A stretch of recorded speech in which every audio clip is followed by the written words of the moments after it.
Shalom semuanya, selamat mengikuti renungan pada hari ini 1 April 2020. Ini adalah renungan sempena dengan doa 100 hari. Dan kita akan sama-sama terus setiap hari mendengar renungan-renungan yang telah disediakan. Tajuk renungan kita adalah keperluan kebangunan rohani. Dan ayat renungan kita terdapat di dalam Kisah Para Rasul 3 ayat ke-19 dan juga 20. Dan kita akan baca di dalam terjemahan versi mudah dibaca. Ayat ke-19 mengatakan, "Sebab itu bertobatlah dan kembalilah kepada Allah. Dengan demikian dosa-dosamu dapat diampuni." Ayat ke-20, "Dan Allah akan memberikan kesegaran rohani kepadamu. Allah akan memberikan Yesus kepada kamu, yaitu yang telah dipilihnya bagi kamu menjadi Kristus." Hari ini adalah hari yang ke-6 sempena dengan program khas berdoa selama 100 hari. Dan kita akan lebih fokus kepada keadaan dunia kita yang sedang dilanda dengan virus corona. Dan seperti biasa kita akan berdoa untuk beberapa perkara yang sangat penting. Terutama sekali kita akan memohon pencurahan Roh Kudus bagi diri kita masing-masing dan juga seluruh dunia. Yang kedua, memohon kekuatan bagi diri kita. Yang ketiga, memohon agar sakit penyakit dijauhkan dari kita, terutama sekali virus corona ini. Inilah yang kita perlu doakan, dan juga beberapa perkara-perkara yang lain yang juga penting untuk kita doakan.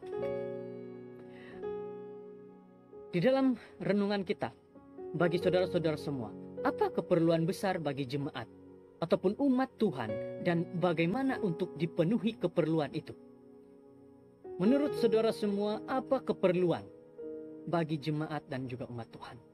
Di dalam renungan kita hari ini yang bertajuk keperluan kebangunan rohani adalah keperluan yang sangat perlu dan sangat penting bagi jemaat pada saat ini dan seterusnya. Karena inilah yang akan mengakibatkan bagaimana kuatnya seorang di dalam kerohanian, yaitu terus dibangun dalam kerohanian dia. Nah, kenapa penting kebangunan rohani? Satu, kebangunan rohani itu penting, adalah keperluan bagi di kalangan kita yang utama dan diperlukan dengan segera. Dan kita coba bandingkan dengan keperluan yang lain yang kita boleh dapatkan. Keperluan rohani kita perlu kuatkan dengan kita dibangunkan setiap hari. Terusnya kita melaksanakannya menjadi pekerjaan utama kita. Kita harus ada usaha dan tekun untuk mendapatkan berkat Tuhan. Bukan karena Tuhan tidak mau berikan berkat kepada kita, tetapi kita sebagai manusia yang tidak mau menerima berkat itu. Kenapa? Karena kita tidak mau untuk dibangunkan dalam kerohanian kita, sehingga kan kita tidak mau menerima berkat Tuhan itu. Tuhan dapat memberikan berkat yang dijanjikannya kepada kita. Suatu kebangunan hanya boleh diharapkan melalui doa. Itulah yang kita perlukan, yaitu kebangunan untuk kebangunan rohani kita dan juga di dalam doa kita. Selain itu saudara-saudara, kenapa perlu kebangunan rohani? Agar setiap halangan-halangan itu disingkirkan daripada hidup kita. Tidak ada yang sangat ditakuti oleh iblis daripada umat Tuhan yang membersihkan jalan dengan membuka setiap halangan, supaya Tuhan mencurahkan Roh Kudus ke atas gereja umat Tuhan yang merindukan. Jika setan berjaya melakukan apa yang dikehendakinya, tidak ada lagi kebangunan yang besar ataupun kecil hingga akhir zaman ini. Kenapa?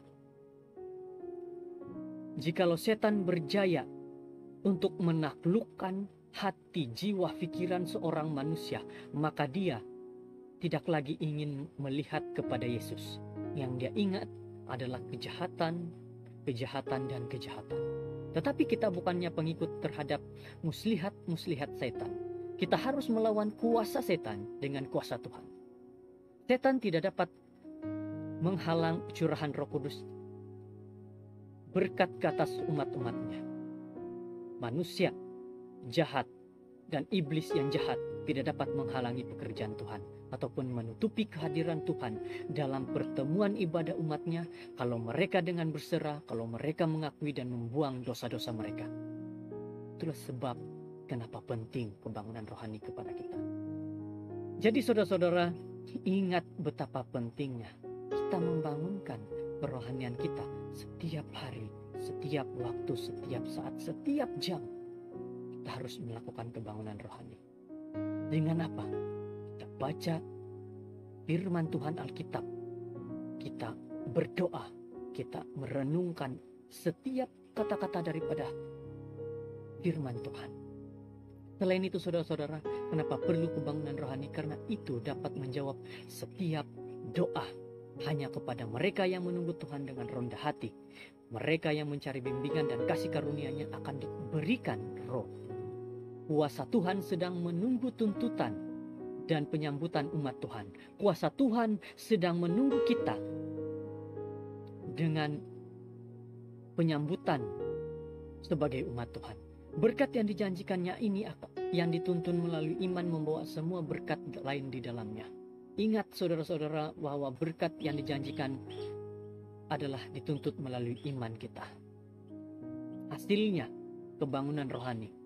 Roh Kudus datang kepada murid yang sedang menunggu, yang berdoa sepenuhnya sehingga setiap hati dijangkau, menyatakan kuasanya Tuhan kepada gerejanya.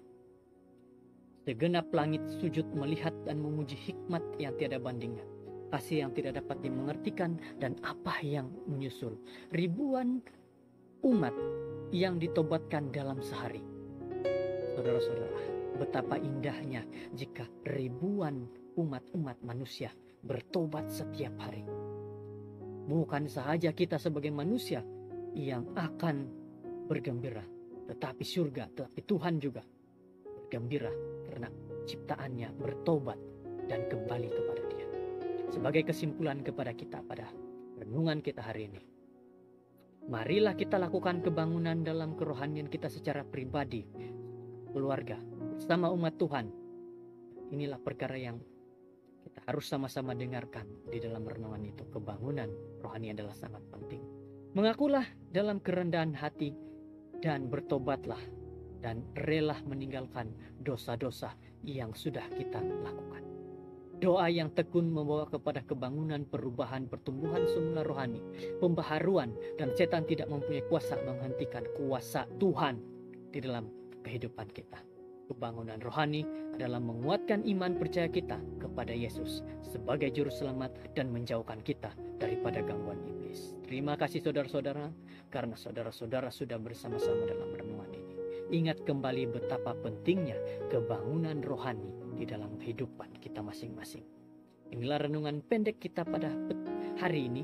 Kiranya Tuhan memberkati kita dan Tuhan terus melindungi kita dan menjaga kita. Amin.